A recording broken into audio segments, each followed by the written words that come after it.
പ്രവാസികൾക്ക് ലഭിക്കേണ്ട ആനുകൂല്യങ്ങൾ 3 മാസമായി മുടങ്ങിക്കിടക്കുകയാണെന്ന് കേരള പ്രവാസി സംഘം ആരോപിച്ചു.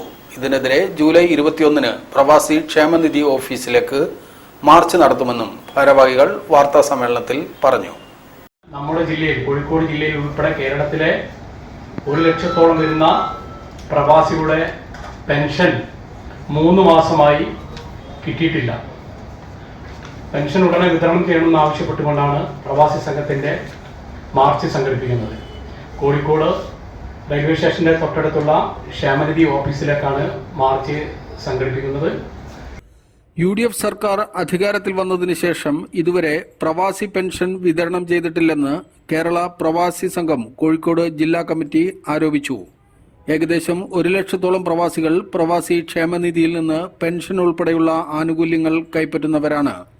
10 ലക്ഷം പ്രവാസികൾ ക്ഷേമനിധിയിൽ അംഗങ്ങളായുണ്ട്. പ്രവാസ ലോകത്ത് പൊതുവെയും മധ്യപൂർവേഷ്യൻ രാജ്യങ്ങളിൽ പ്രത്യേകിച്ചും സമീപകാലത്തെ സംഭവ വികാസങ്ങൾ വലിയ പ്രതിസന്ധി സൃഷ്ടിച്ചിരിക്കുകയാണ്. യാതൊരു മുന്നറിയിപ്പുമില്ലാതെ ഒട്ടനവധി പ്രവാസികളാണ് നാട്ടിലേക്ക് തിരിച്ചു വന്നുകൊണ്ടിരിക്കുന്നതെന്ന് പ്രവാസി സംഘം ചൂണ്ടിക്കാട്ടി.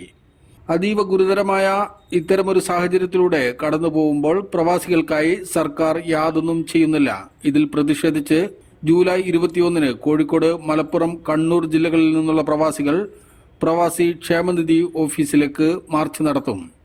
കേരള പ്രവാസി സംഘം കോഴിക്കോട് ജില്ലാ president K Sajeev Kumar, secretary CV Iqbal, treasurer Saleem Manatt, vice president KK Sankaran തുടങ്ങിയവർ വാർത്താ സമ്മേളനത്തിൽ പങ്കെടുത്തു.